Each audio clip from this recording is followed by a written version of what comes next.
Sumainyo ang Panginoon. At sumaiyo rin. Ang mabuting balita ng Panginoon ayon kay San Mateo. Papuri sa iyo, Panginoon.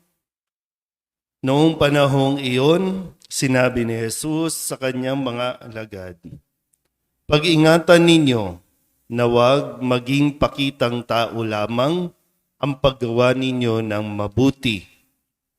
Kapag ganyan ang ginawa ninyo, wala kayong matatamong gantimpala buhat sa inyong amang nasa langit. Kaya nga kapag naglilimos ka, huwag mo nang ipagmakaingay ito, katulad ng ginagawa ng mga mapagpaimbabaw doon sa sinagoga at sa mga lansangan. Ginagawa nila ito upang purihin sila ng mga tao. Sinasabi ko sa inyo, tinatanggap na nila ang kanilang gantimpala.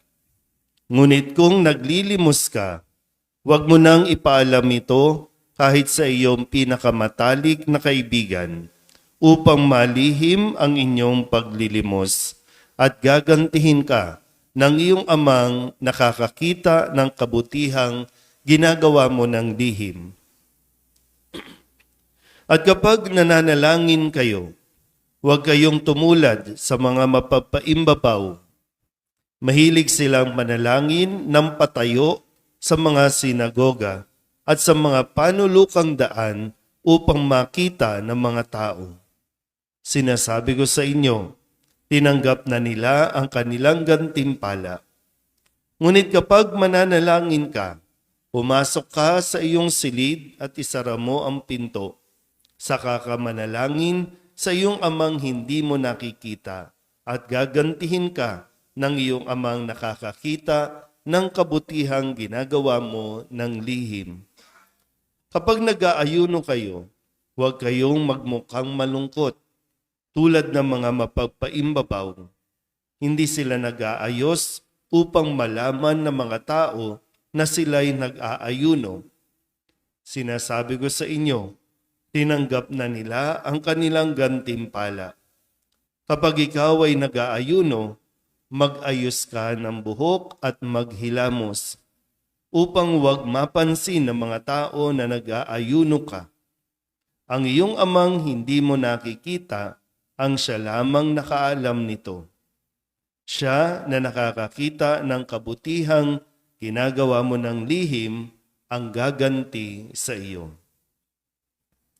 Ang mabuting balita ng Panginoon. Pinupuri ka namin, Panginoong Hesukristo. Maupo po ang lahat. Isang magandang umaga po sa inyong lahat. Baka naman sabihin nyo, KJ tayo, Happy Valentine's Day. Hindi tayo kinakailangan magmukhang malungkot, no? Habang yung buong mundo nagba-Valentine's Day, tayo naman, hindi, dapat malungkot tayo kasi Miyerkules ng Abo. Papansin yung ganon. No?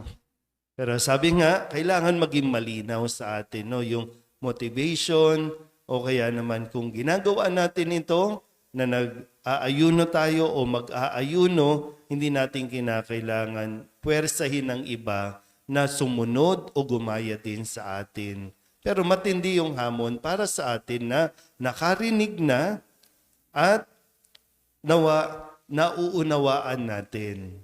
At dahil naunawaan natin yung ginagawa natin, mas magiging malawak din ang pangunawa natin sa iba na hindi nakakaunawa. Malinaw po ba yun? No? Kaya ngayon, may isa sa mga naging tanong sa akin po, no, ay bakit tinapat na Valentine's Day yung Miyerkules ng Abo? Bakit nga ba?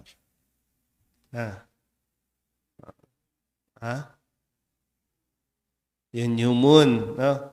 Kasi dinidetermine ng simbahan yung kung kailan po yung pagdiriwang ng Pasko ng pagkabuhay. Tuloy yun yung movable.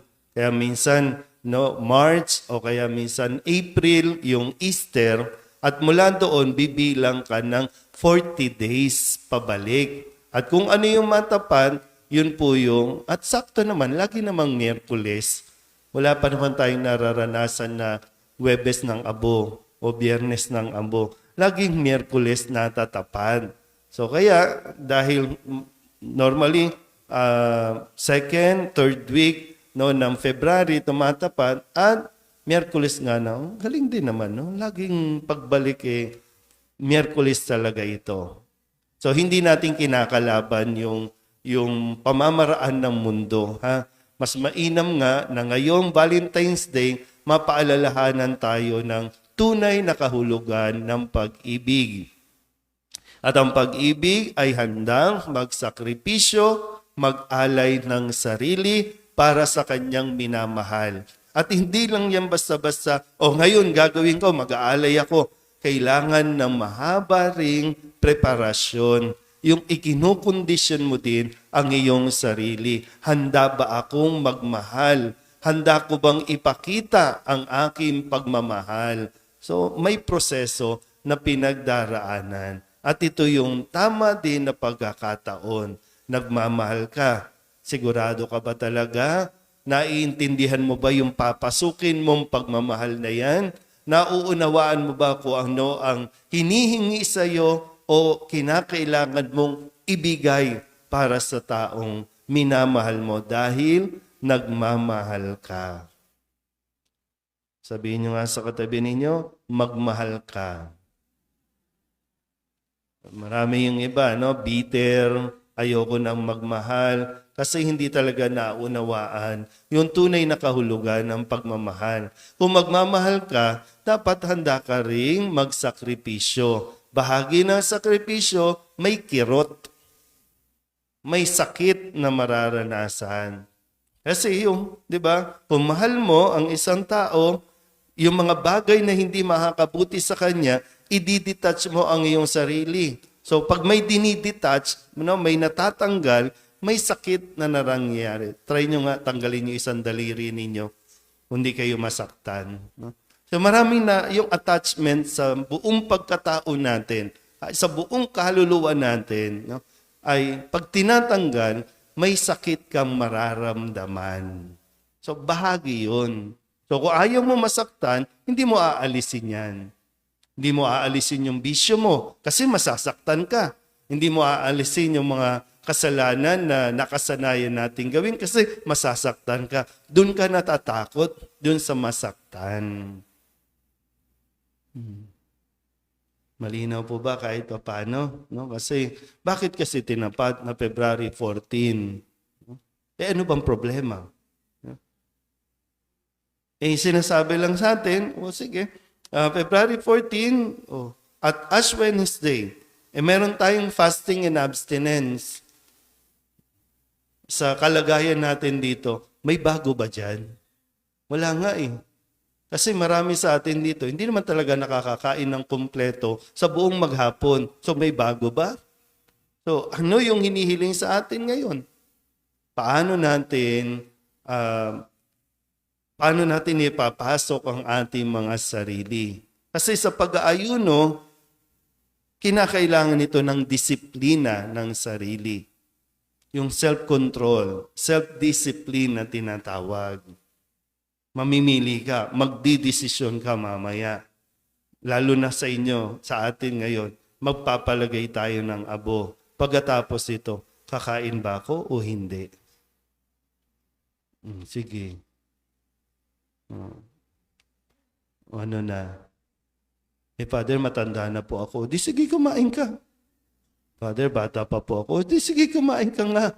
Naman pumipigil sa iyo. Kasi kailangan nitong maging kusang desisyon mo. Sinasabi lang natin na ito ang pwedeng kasi kaya nga sabi ni Kristo, tiyakin ninyo hindi magiging pakitang tao lamang ito. Bakit ba? Naglalakad, biglang hinimatay. Bakit hinimatay? Nagpa-fasting kasi yan Di ba? Mawawalan po ng saysay. At hindi lang tayo pinag-aayuno para sa sarili lang natin. Pinag-aayuno tayo para mas makita rin natin yung pangangailangan ng iba. Nasanay tayo araw-araw, ang dami nating kumain. Kain tayo ng kain. Walang kontrol. Pag tumunog lang yung tiyan, yan, punta ka na sa karinderya, bili, kain. Pero ngayon, nihamon tayo na kontrolin mo, disiplinahin mo ang iyong sarili. Ikaw ang may kontrol. Wag mong hayaan ikaw ang kontrolin ng mga appetite natin. Hindi lang naman sa pagkain. No, yung appetite, yung para sa iba, ang appetite nila, mag-shopping. Kontrolin mo. Pigilan mo ang iyong sarili. Yung iba, ang appetite, magbunga nga. Kontrolin mo bibig mo. Lent na ngayon, di ba? Kwaresma na. Pumapasok na tayo dyan. Wala pa to, no? Kasi kung tutusin, nandun pa. Nasa dulo pa yung pinakahamon. Pero kung ngayon pa lang, wala na, bumibigay ka na ngayon pa lang, paano ka makakarating sa dulo? Paano mo matatapos? Kaya seryosong usapin ito na dapat nating sinisikap na unawain para maipaunawa din natin dito sa mga bagong henerasyon, sa mga bata-bata dito. Kasi marami sa atin malapit na sa finish line. Pero malapit na sa finish line, hindi pa tayo nakakapag-disiplina ng ating sarili.